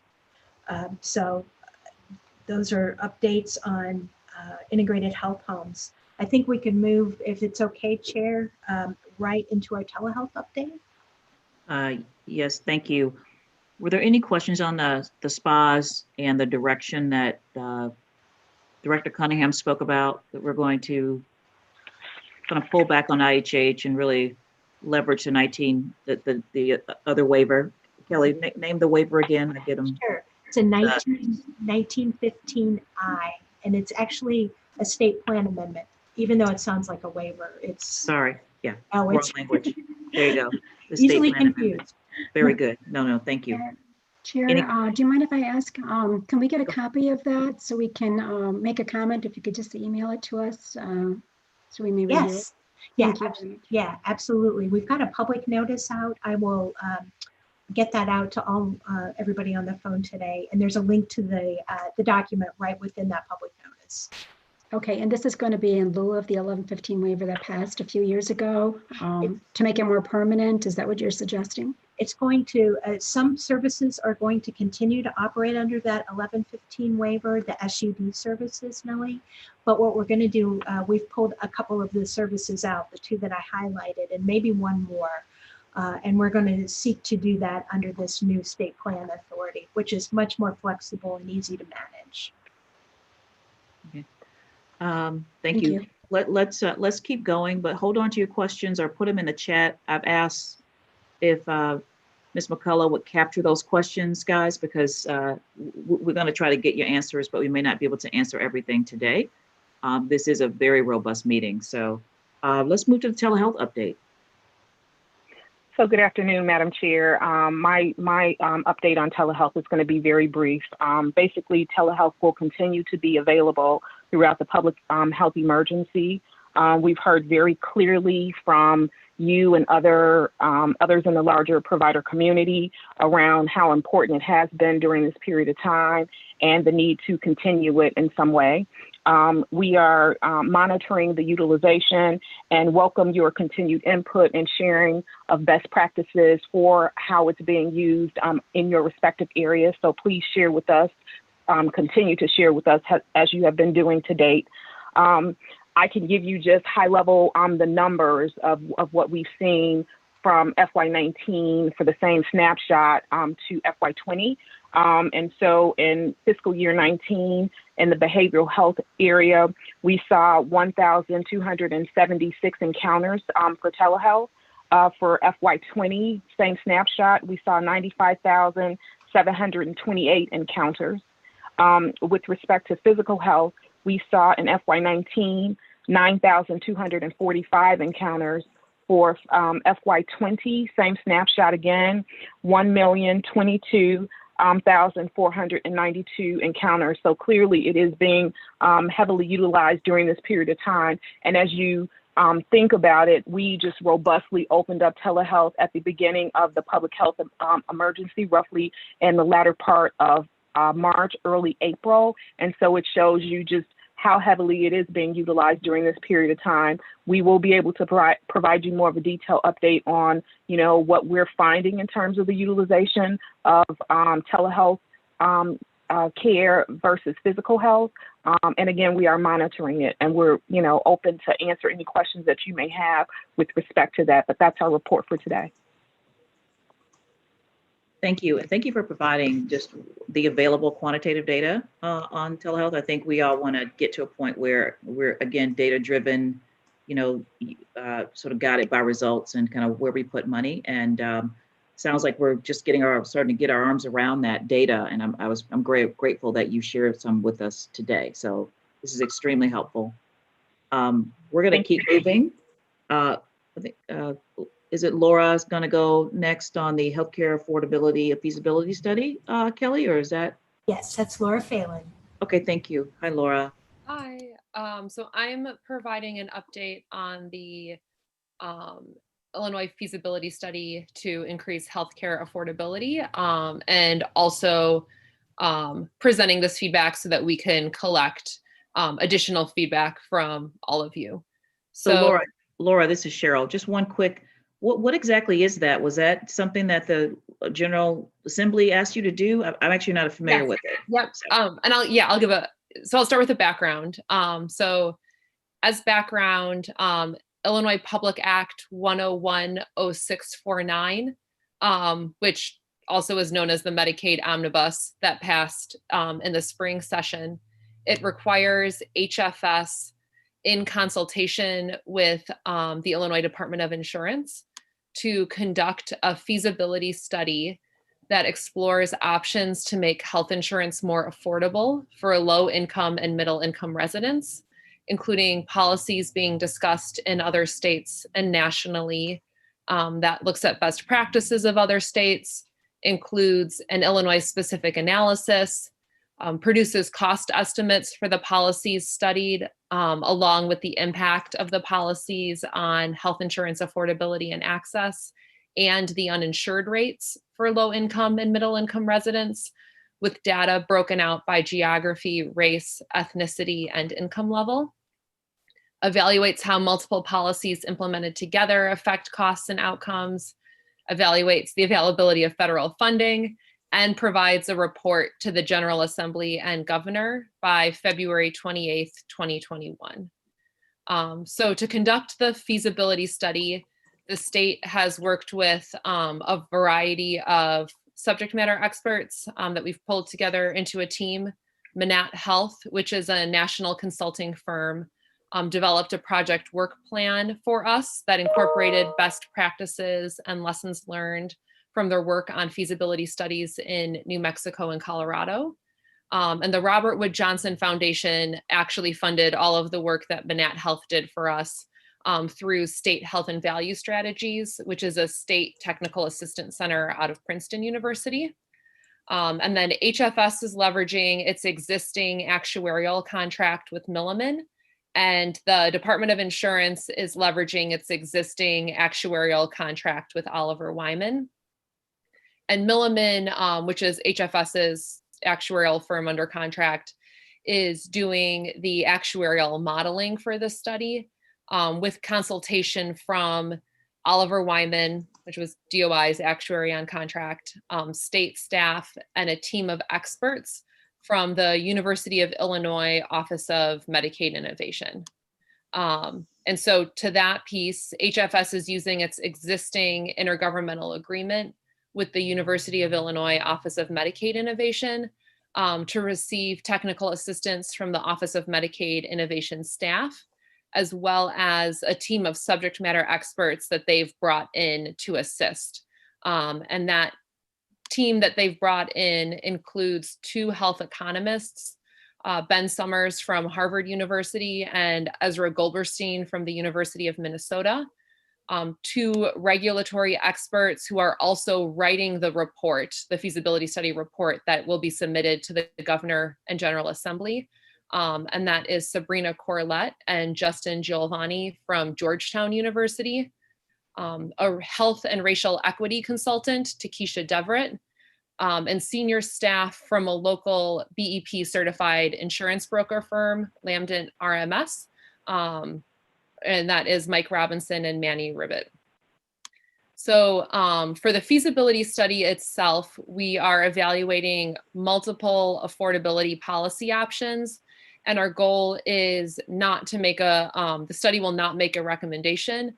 It's providing the state with a menu of policy options and needed Illinois specific data to compare them. And Illinois could choose to implement one or multiple policies based on the results of the feasibility study.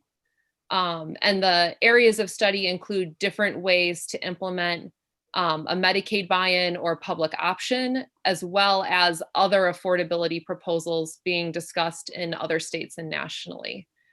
So I'm going to give a high-level overview of the policies we're studying and then can open it up to comments and feedback. So we're currently looking at an off marketplace. So the marketplace currently healthcare.gov or the health insurance marketplace, an off-marketplace Medicaid buy-in that would be available either to anyone or to individuals who are currently not eligible for subsidies on the marketplace today. So who are excluded from subsidies under the Affordable Care Act, including either by immigration status or under the ACA's family glitch, where they have a member of their family who has affordable employee-only insurance and then an unaffordable coverage of family employer insurance. We're also looking at an on-marketplace public option to increase competition on the marketplace. We're looking at a basic health plan, which is a state option under the Affordable Care Act to provide more affordable Medicaid-like coverage to individuals up to 200% FPL. There are 2 states that have basic health plans today, New York and Minnesota. We're looking at adding state subsidized premiums and or cost sharing on top of the federal premium tax credits and cost sharing reductions. This is something that other states, including California, New Jersey, Massachusetts, have done, something that, Colorado and Washington are looking at, as well as some other states. We're looking at extending premium tax credits above 400% FPL, which is where the Affordable Care Act stops them. We're looking at tailoring the Massachusetts model, which uses competitive bidding among health plans to be $0 premium silver level marketplace plans. Usually today, the $0 plans are bronze level plans that would be supported by state subsidies. Investing in more in-person assistance, outreach, and marketing to enroll in health coverage and compare your options, as well as transitioning to a state-based marketplace to the extent that it would impact the state's ability to implement the other policies that I just mentioned. And so we are interested in public comments and feedback, including what concerns you have about the accessibility and affordability of current health insurance and health coverage options as they stand today. What challenges a new coverage option or affordability policy could help address, as well as feedback on how we could use the feasibility study and the policies within it to help advance health equity, as well as racial equity. So you can provide, if you are not providing feedback during this specific meeting, you are free to email me at Laura, L-A-U-R-A, .Phelan, P-H-E-L-A-N, at illinois.gov. And I'll share any feedback you have with the team working on the feasibility study. We've already received comments, and in some cases they've gone to our legislative director, Sean McGady. So just if you've sent them to him, he's also sharing them with the team working on the feasibility study.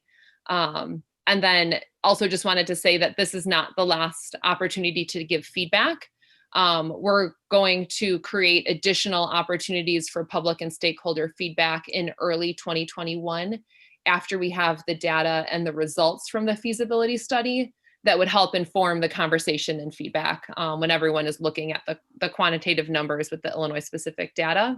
And then also just wanted to reemphasize again that the goal of the study is not to make a recommendation, but to create a menu of options to choose from supported by data. So getting additional feedback on that menu of options is really important to us.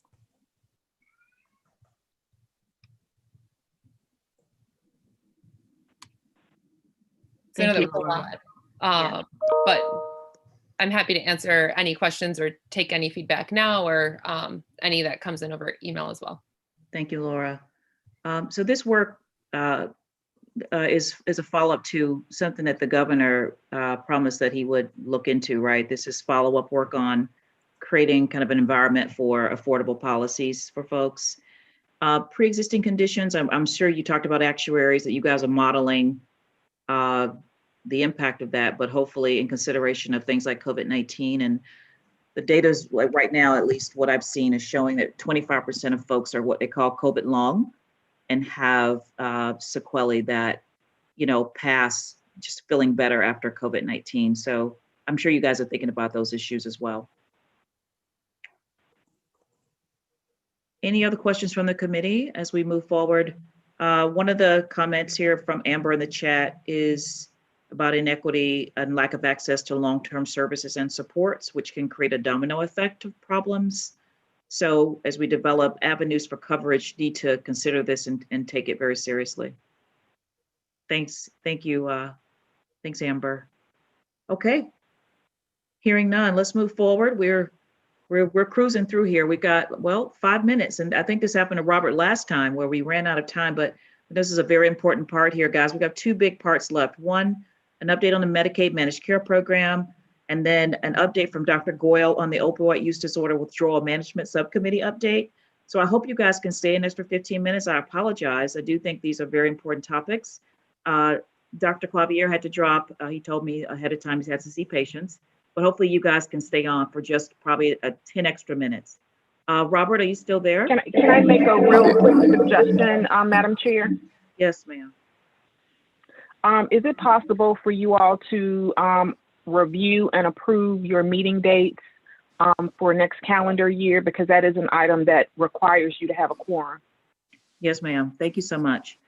In our new business section, the dates presented for 2021 meeting dates are Fridays, February the 5th, May the 7th, August the 6th, and November the 5th.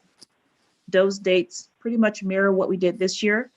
And I wanted to. Madam Chairman, Yes, ma'am. Sir. you have a motion to approve. And Motion adopt. to approve? Second. Very good. All in favor? Let me see your hands. Let me see your pretty hands. There you go. All right. The motion passes. Our meeting dates are approved, and I will look forward to seeing you guys in 2021. Can we move to? Thank you so much. Thanks for that. Robert Mendonza. I don't see Robert, but I know you're there. I'm on, and I apologize. My iPad that I've been using since the beginning of the pandemic lost its functionality last week, so I don't have any video capabilities. I'm sorry about that. I got a few things to cover. I'll try to be as quick as possible. Just a couple things, updates. As of September 1st, in terms of Medicaid citizens in the program, there's almost 2.5 million, actually 2,489,000 in our Health Choice Illinois program as of September 1st. In our Medicaid, Medicare dual program, we have 58,349 as of September 1st. Just to go over the plans offered, because it's been consolidation and I get lots of questions on this. So today we have 4 statewide plans. That would be Blue Cross, Illini Care, Meridian, and Molina, and 1 Cook County plan, and that would be County Care. In terms of the 4 statewide plans, so Meridian is now owned by Centene. Illini Care was owned by Centene, but was sold to Aetna CVS. So one of the things that will be happening effective December 1st is Illini Care will be changing its name to Aetna Better Health. Okay, so that you'll see that change. I should have also noted when I talked about the membership, we post this every month. You could go on our HFS website under care coordination, and we post actually by county each plan's membership every month. So just encourage people to use that as well. In terms of MMAI plans, we've got 6 in the state. So there's Aetna Better Health, which will now be lined up with the new name that when Illini Care changes. There is Blue Cross Blue Shield, there's Humana, there's Illini Care, which, so in the transition, when Centene sold Illini Care to Aetna, they did not include the Medicaid product. So today, that product, Medicare product. Sorry. Thank you, Dr. Whitaker. They did include their Medicare product or their MMAI product. So the Illini Care product is now known as Meridian Total. The traditional Meridian is called Meridian Complete, and then there's Molina. So those are the 6. What will be happening with the 2 Meridian Complete and Meridian Total is we'll be consolidating those effective 1/1, and the combined products will be known as Meridian Complete. So try not to confuse everyone. I'll keep talking about this at every meeting so we can make sure people are clear, but I know there's been a lot of, but I think at the end of the day, this is all sound activity for the program. In terms of MMAI statewide expansion, we're still on track for a July 1st, 2021. I was asked to talk about our meetings with our providers. So we started over a year and a half ago, bi-weekly meetings between our providers, the MCOs, hosted by HFS to resolve claim disputes. I'm very happy to report, I think we've made a significant reduction in issues. We've seen clearly an enhanced communication and collaboration between providers that want to take part of this process, which we encourage all providers to, and the MCOs. So with everyone's agreement, we've moved these meetings to monthly. We meet now every second Monday of the month. We've slotted provider types throughout the day, starting at 8:30 to 5. Everyone has their time slot. Clearly, we made it clear that if any provider group, if that time slot didn't cover what we needed, we've set up additional ad hoc meetings as needed, just to make sure that we are addressing the issue. So I want to be clear on that. And the other thing that's really important, that providers need to submit issues. We've developed a template that has been very effective, and they also need to submit examples 1 week in advance. And again, when in the invites, we have the templates, everything is out there, but if anyone's interested, we can make sure we get those to you. But again, we've seen some significant progress there. In terms of our initiatives to support COVID prevention, just want to give an update on what we've done with our P4P program for 2021. So 2020, sorry. In looking at our P4P was based on the plans meeting certain quality metrics. And that's either hitting the benchmarks, showing improvements. That we have a host formula that was used and using a variety of HEDIS measures. In looking at the utilization impact of the COVID, we really saw that this program was seriously compromised in terms of how we were going to be able to run it effectively.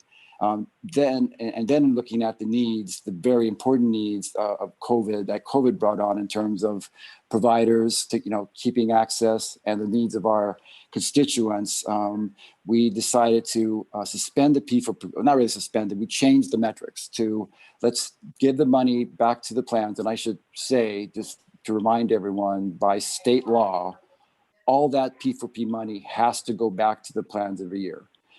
Doesn't have to go back exactly as they, that we withhold it from them. That's our determination, but all the money has to go back. So I want to make sure everyone's clear on that. So we asked the plans, instead of our P4P program, to give us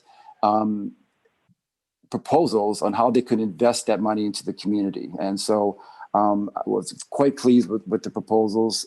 Year to date, actually through September, the plans have actually invested $56.4 million in a variety of things to support our providers and our constituents. And some of these investments include telemedicine, transportation, PPE, food pantries. There's a laundry program. I think it's been we've been very pleased with the innovation here. We will be posting the list of these expenditures by type and a narrative that shows some of the organizations that have benefited. So that will be coming out very soon. It's been drafted and it's in its kind of final editing process. So that will be posted soon. Last thing I have is on foster care. And the plan that is the lead on that is Youth Care, which is actually a subsidiary of Meridian. So what we did launch for the youth in care, or the foster care, the wards of the state, effective September 1st for over 19,000 wards. Just want to remind everyone that we've actually been doing care coordination on this population since February, which was the original plan to launch the full product. So they've had a lot of experience. They've done a lot of health risk screenings already with this population. So we're getting some very good feedback from foster parents that are really appreciating the benefits that they're getting on this enhanced care coordination that didn't exist in the past, that helps them get to their appointments, that helps run interference in the system for them. So And Youth Care has developed a very effective rapid response team that is really working to quickly address any access issues. So we're very pleased with how this is working so far, and very high hopes to see this really improve the care for these very needy children going forward. So, Dr. Whitaker, that's all I have, and I'll take any questions. Robert, thanks for that. That's a very robust report.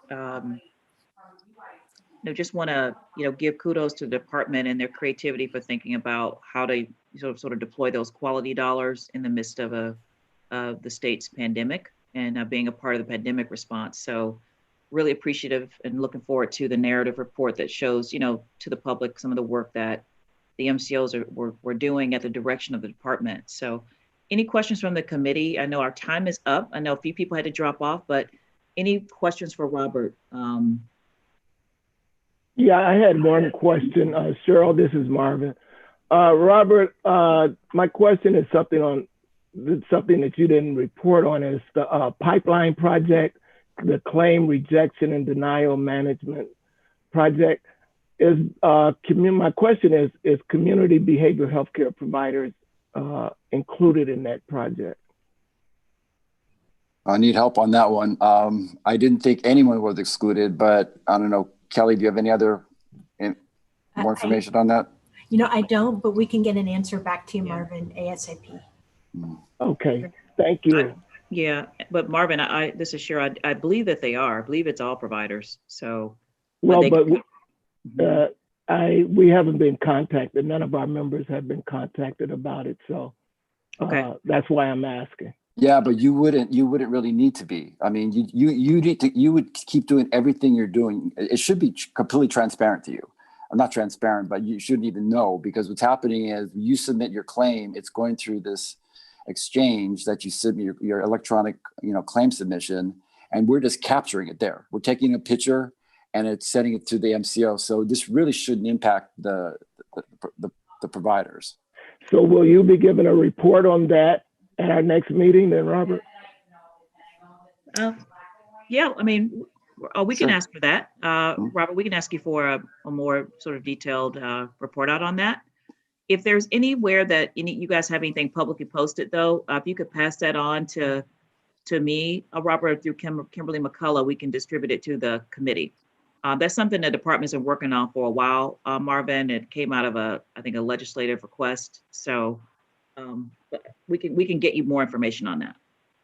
So I just got a note from someone that right now they've started just with hospitals. So, okay. I think we'll have to get more info. We'll make sure we get an update in the next meeting. Very good. Thanks, Marvin. Good question, obviously. We're going to keep moving. Robert, thank you so much. A very robust work going on with managed Medicaid here. Dr. Goyle, are you still with us? You were going to give us an update on the opioid use disorder withdrawal management subcommittee. Where are you? Dr. Goyle still there?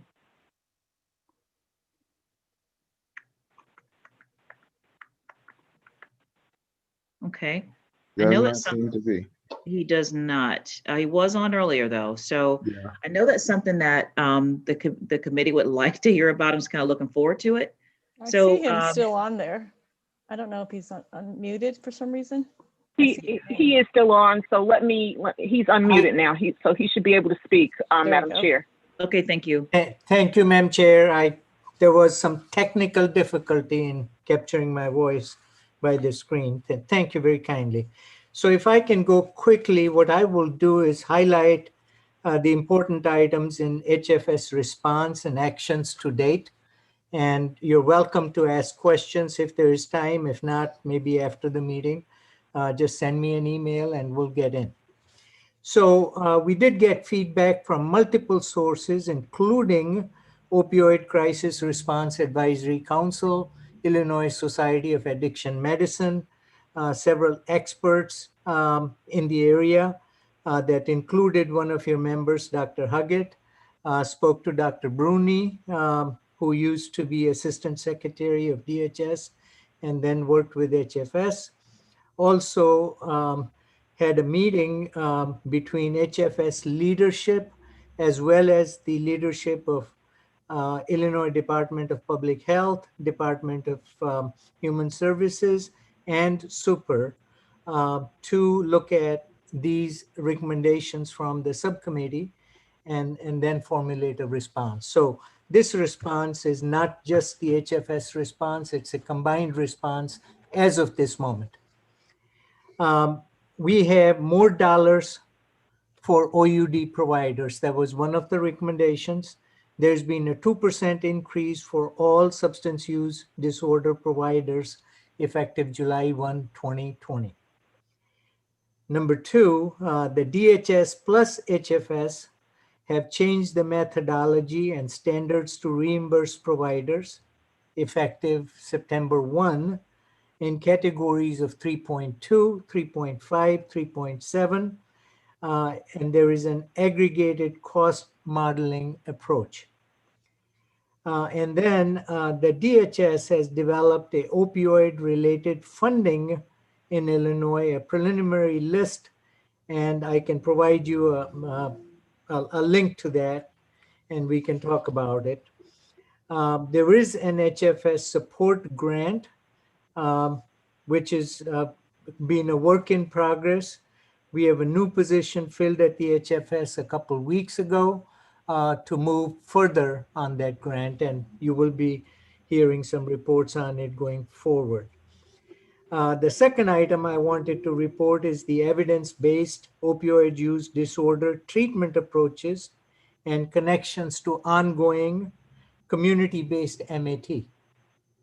And the one item under that I wanted to talk about is that we've learned from IDPH that the hospitals that have inpatient detox programs would be utilizing beds in the med-surg area, and there are no specific hospital licensing regulations applicable to treatment of patients with SUD intoxication or withdrawal diagnosis, meaning ASM level 4.0, which was referenced in the report.